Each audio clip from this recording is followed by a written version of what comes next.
Hey, it's Andrew Osden of the FAR podcast, podcast associated with the Freedom and Reason blog. There you will find over 450 essays on race, class, culture, crime, religion, a myriad of other topics, but those are some of the main ones. Become particularly interested in the question of race, class, and crime, and politics, where we are, as you might guess, given that we see Black Lives Matter and the anti-racist stuff, and in a podcast I'm going to do soon, I'm going to come to the question of critical race theory. I'm going to look at how that is pursued in the academy, how it is pursued in politics and the law, which is all aspects of that are troubling because of critical race theory. Anti-racism is really a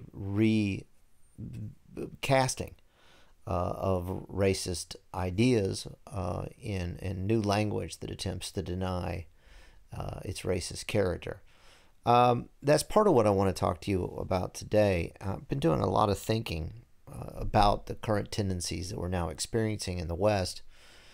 I've been helped considerably by several prominent thinkers, and they're not, as those of you who've seen my podcast before know, that I operate from a Marxist standpoint. So what we call the materialist conception of history, and that's because of my training in international political economy, critical political economy. And so my understanding of the law, of politics, of ideology consciousness is very much rooted in a materialist conception. And so the thinkers that have influenced me lately, it would surprise you that they're not Marxist. In fact, many of them would identify as conservative. Although when you listen to what they say or how they talk, what's the underlying assumptions, what you really see is they're classical liberals. And some of them, Bruce Gilley, who has a professor who's been canceled really for defending colonialism, has been attacked for his defense of colonialism. And by defense, what I mean is he's asking people to look at colonialism for not just its bad aspects, but for its good aspects. One example is that there's not a lot of Europeans who complain about Roman colonization of Europe. The Romans, through colonization of Europe, introduced Europeans to humans throughout Europe, introduced them to the treasures of Western civilization, certainly what became the foundations of Western civilization. Mathematics and science, philosophy, but also the development of Christianity played a huge role in this as well, in the ethic of individualism. Something that I'm an atheist, but I have to recognize the power of individualism, the power of equality that's built in, and these were really this was the ethic that led to problematizing of slavery and the ultimate abolition of slavery that emerges in the West because of the equality ethic. Well, so there's good aspects of colonialism. Colonialism has brought the rule of law to many places in the world, and it's brought democracy. It spread these sorts of things, and so he was for suggesting that colonialism has positive aspects. He's become attacked, aggressively attacked for this. And of course, as he points out, the reason why you have to have an assessment, an accurate assessment, an objective assessment of colonialism is because the attack on colonialism, the portrayal of colonialism as all negative, is really what we call anti-colonialism, is really an attack on Western civilization. It's an attack on the Enlightenment. And so you have to understand what lies behind this. So that was something that was on trigonometry, which is a quite a good podcast. There's a lot of fascinating guests on, and that was pretty recent. So I'll put a link in the description below so you can visit that and you can listen to it. That had a big impact on me. Also recently on trigonometry, explaining the whole logic and problem of social justice, is James Lindsay, who's, I think his website's called New Discourses. You should check him out. Tom Holland was on recently on trigonometry and his thesis of the Great Awakening, in which he very powerfully talks about how you have you have, in the emergence of secularism on the left, you have this kind of quasi religious ideology which sees of course isn't going to advance the notion that there really is a Satan and there really are demons and devils. Instead, has a secular version of this in which Hitler becomes the Satan, and Nazis and fascists and racists become the demons and devils. And so then, just as the religious zealots would accuse people of being possessed by evil, would be in league with Satan when they have disagreements with the heretics, and the apostates, those who have bought into religion and have left religion, or the heretics, of people who disagree with doctrine. When you see that today on the left, they are accused of being,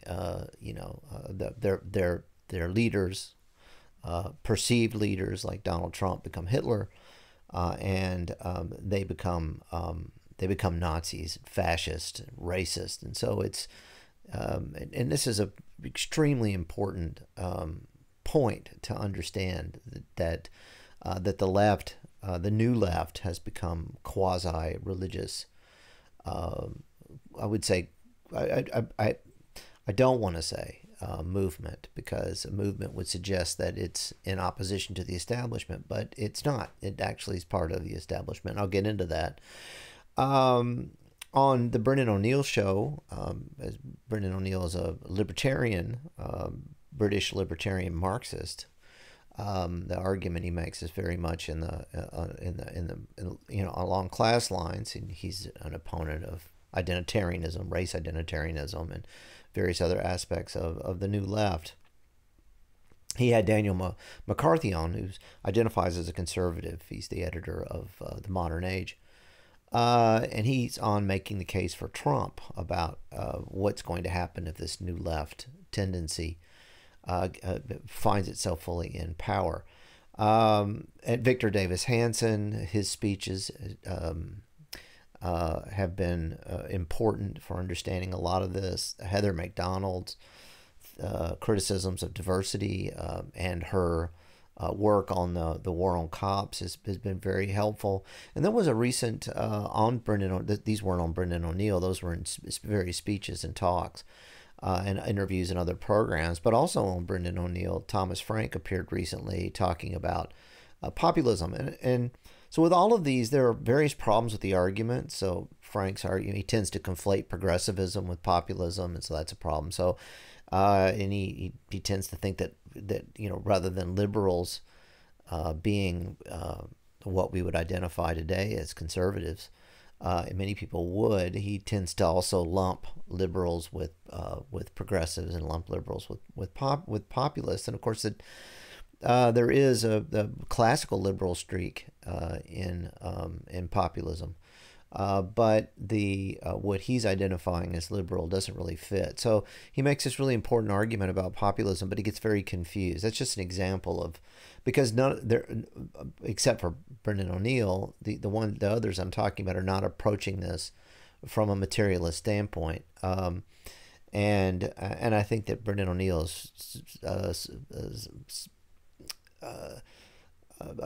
he's removed from Marxism to the point where I'm not sure he can really make these connections as clearly as they should be made.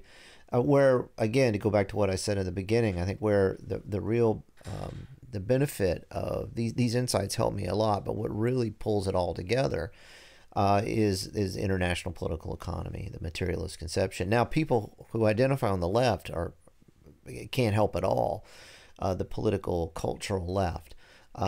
Because they're actually representing progressivism, which is the technocratic philosophy of corporate governance. And so they're really in league with the corporatists, the globalists, the transnational corporate powers that are dismantling the nation state and what in the United States, what we call the managed decline of the American Republic.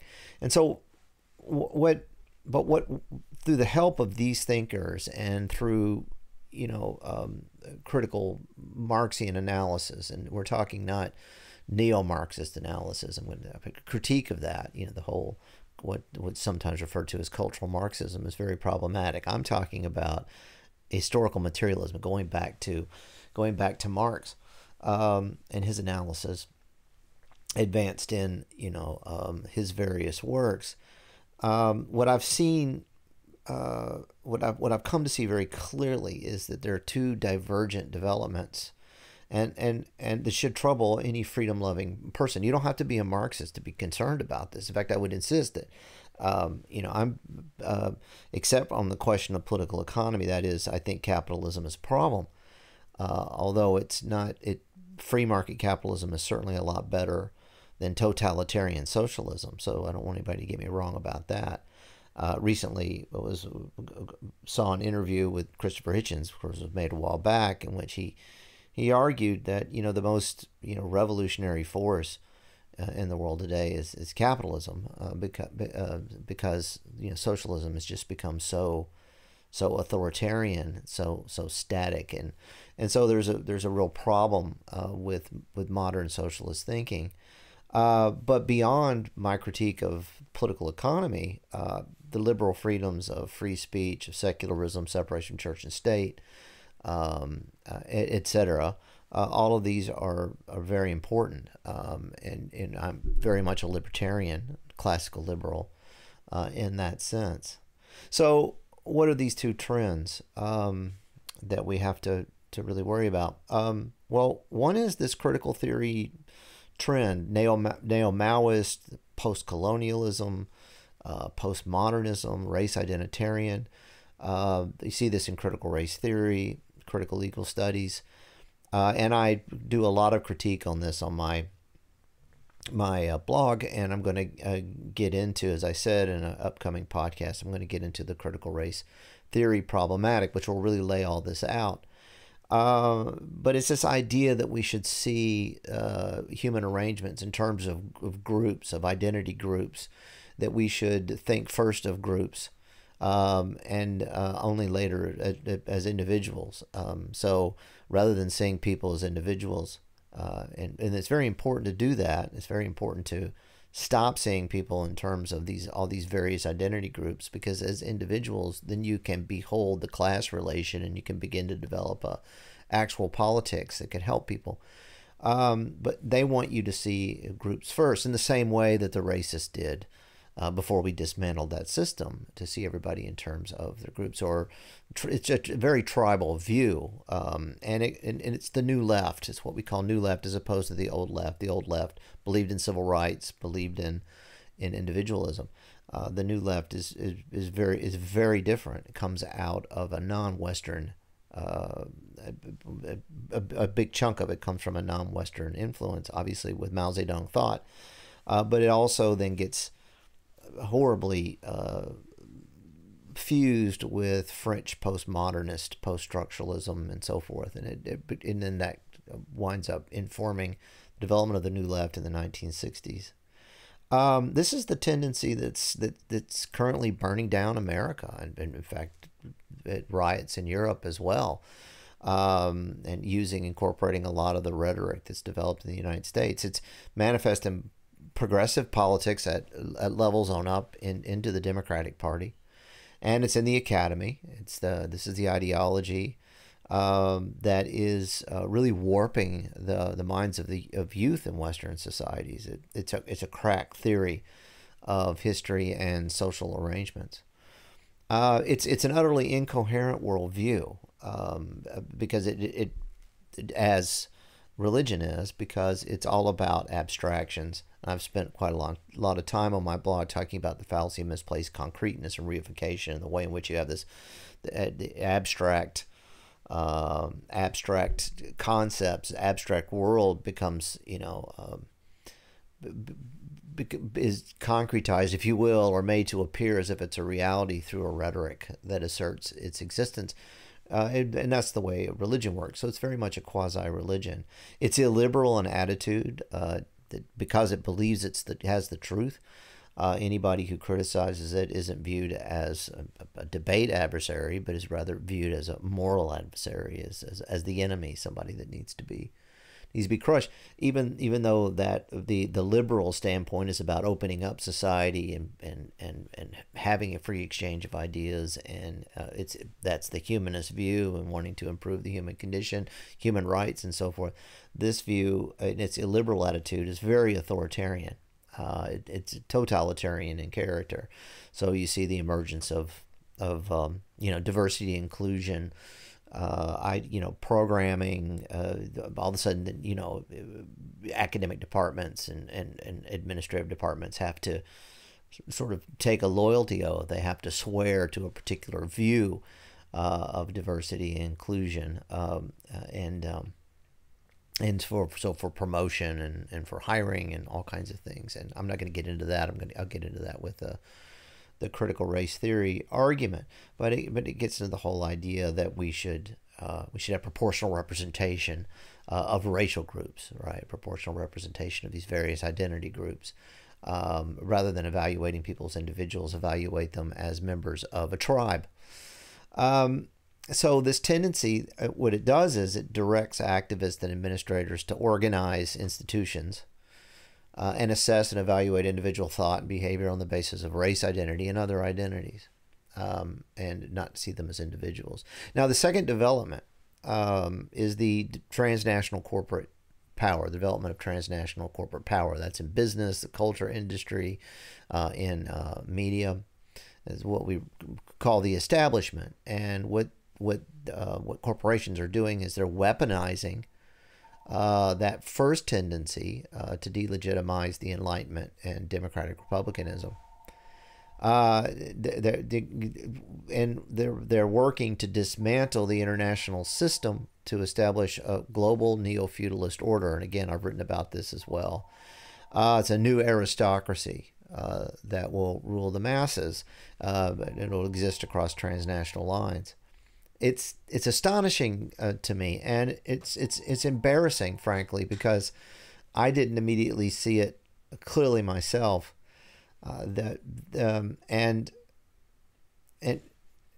that's because when I got out of graduate school, I went through, in the 1990s, I went through graduate school with this critical view, but there was also a lot of third worldism in international political economy. And this was the time, the 1990s were the period when postmodernism really began to take over the social sciences and critical race theory. And since my thesis, my doctoral thesis, was about the political economy of crime and control and punishment, and race theory was all the rage, critical race theory, I incorporated a lot of that into my argument. And so when I got out and I got a tenure track position, you sort of get socialized into this. And I had not fully developed out my critique, which you can see in previous podcasts and on my blog, between progressivism and populism, understanding those differences. And I'm very thankful to Richard Grossman for making that very, very clear to me. I didn't immediately see it very clearly, but I've since gone back, reevaluated everything, and been listening to people outside of the normal circles. Really helps you get perspective to listen to a wide range of opinion and analyses. And so it's astonishing to me, and I should include myself in that, that academics have been so keen, as I was, and this is a big part of the embarrassment, is that I was aware, and my colleagues are aware, of the problem of the corporate takeover of higher education. And so we say that, the corporations, the corporate logic, neoliberalism is what we're talking about. This neoliberal logic is taking over higher education. You even see it in not only in colleges and universities, but in K through 12. And so we recognize that, but we haven't grasped the regressive character of the critical race theory postmodernist tendency that represents the so-called radicalism in colleges and universities and K through 12 education.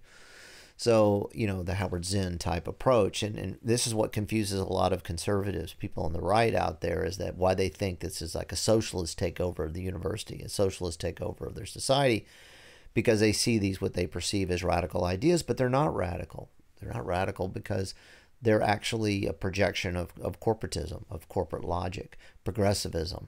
And so rather than dealing with class inequality and struggling for class, you got to get that away from the people. You have to disrupt that consciousness. And what's the best way to do that? This is the way the ruling classes, capitalist class, has been doing that for a very long time.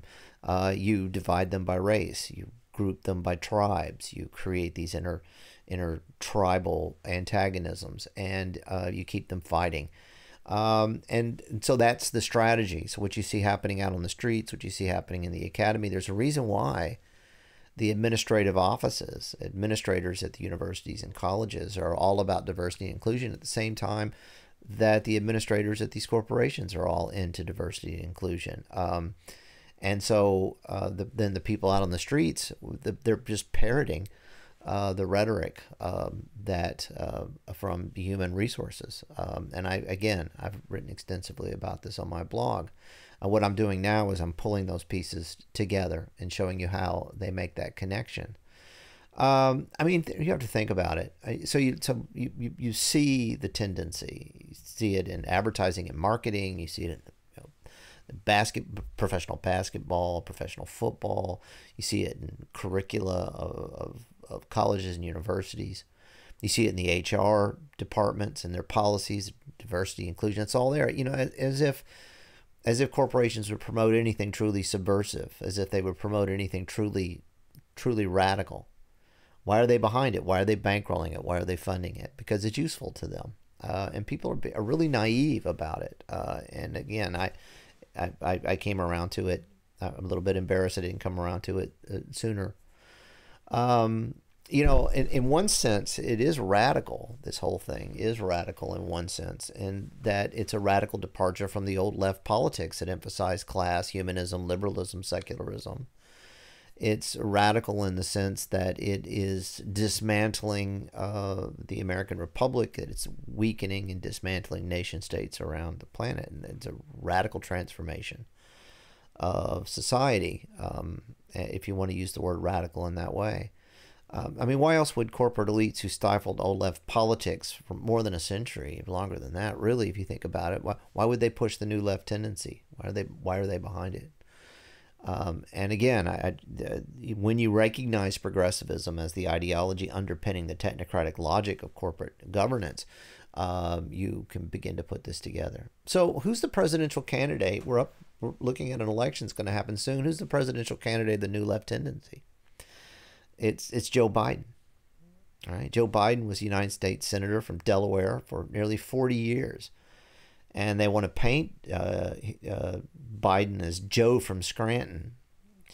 But before he was vice president, and that was 2009 to 2017, he was the senator from Delaware. That from 1973 to 2009. And Delaware is this unique state with its court of chancery. It's really the hub of transnational corporate power. And Joe Biden is sort of the gatekeeper to that legal authority. And 2/3 of transnational corporations are registered in Delaware. And so you have this what's called the general corporate law there, which is a statute that governs corporate law in the state. And that by registering in that state, it means then that you get the protection of that court and that law outside of the state. And so more than half of all publicly traded companies in the United States, and more than 2/3 of Fortune 500 companies are incorporated in the state of Delaware. And he was the long-term senator. For decades. Delaware has been a corporate haven in America, and from this perch, Biden has helped corporations advance their globalist strategies. No, oh, and he's built up China. Um, you know, China's not a threat. He says we need to build them up. That is the militarization of China. We finance that. They control supply chains in dozens of countries. They're advancing their power, and this is the Chinese Communist Party. I'm saying nothing about the Chinese people or China. I'm talking about the Chinese Communist Party. The logic of bureaucratic collectivism that is what the Chinese call socialism with Chinese characteristics.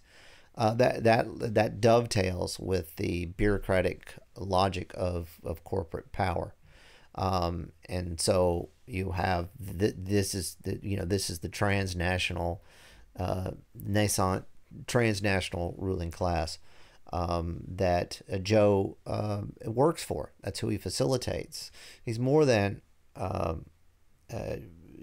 just somebody who sold out the American worker to these forces. Joe Biden is central with a handful of politicians who are facilitating the transformation of the world. And there's lots of reasons for this. I mean, capitalism is this internally contradicted system. Capitalism, it has to transform itself. From time to time, the corporate form is as the manifestation of the current transformation, and globalization is the project that it pushes. Perhaps what I was just going to say a minute ago, before I recognize I need to get the China question in there, is that probably no politician has done more to hurt families in America than Joe from Scranton. And you've got, as senator, vice president, he promoted mass incarceration, global military action. He's been behind or along with the ride on so many wars. Destructive to labor unions. There's a much longer conversation that we can have, and I have had on my blog coming out of the 60s and what the Democratic Party and progressives have meant for labor. It's absolutely devastating to working families. Regime change wars, mass surveillance, and Joe Biden's been there for the whole ride. This is a man who progressives tell us that we must vote for. We must vote for him because they've created Trump as this Satan, right, or Hitler in secular terms, and his followers as racist Nazis and fascists. This tells us a great deal about their politics, where progressivism is, deep false consciousness, and they're not struggling over questions of social class. What I want you to understand is that the split is not between New Left and corporate power. They want to paint it. You got the people out on the streets rebelling. Who are they rebelling against? They're rebelling against the establishment. They're rebelling against corporate power. It's not. They're in cahoots with corporate power. It's who's funding this. Who's funding this is corporate power. The arsonists and the rioters are not in opposition to those powers. They wouldn't be. How could they be in opposition to the powers that are funding them and pushing out their message? It's absurd. The idea that corporations have finally recognized the importance of opposing racism and the terrible plight that's facing working people, that's disingenuous. They only care about the bottom line. They only care about the question of racial justice if they think it's going to benefit them. But if they really cared about oppression and exploitation and all of this, then why are they opposed to the class movement? Why are they in opposition to class struggle? Why are they disrupting? Why are they disrupting class consciousness? Right, the political consciousness of the working class. So that's naive, but that's just sort of willfully ignorant of the reality of the world. So all of that's a contradiction. The idea that what's happening on the streets and what global corporate power wants to see for the United States and for the West, that's somehow in opposition is a contradiction in the face of reality. Anti-racism is not a movement; it's establishment politics. Again, the bureaucratic collectivism of the Chinese Communist state monopoly capitalism of the West, they intersect with the managed decline of the West. And the bulwark against this monstrosity is a small d democratic, small r Republican, populist nationalist uprising. That's the uprising against neoliberalism, neoconservatism, against globalism. And, you know, perhaps the deaths, the death of democracy, death of humanism, of liberalism, of secularism, perhaps that is inevitable. But there is a force resisting transnational corporatism. And you know that it's a movement because of its opposition to the establishment. So I would invite those who are listening to this blog, to this podcast, to go read my blog and learn about not just the facts of what, you know, of the unfolding history here, but learn about a method of analysis that can allow you to do this work, so that you're not deceived by the emotional appeals of the new left, which are preying on our alienation, this anomic situation, that are preying on our frustrations and preying on our fears. Until next time, have a great day.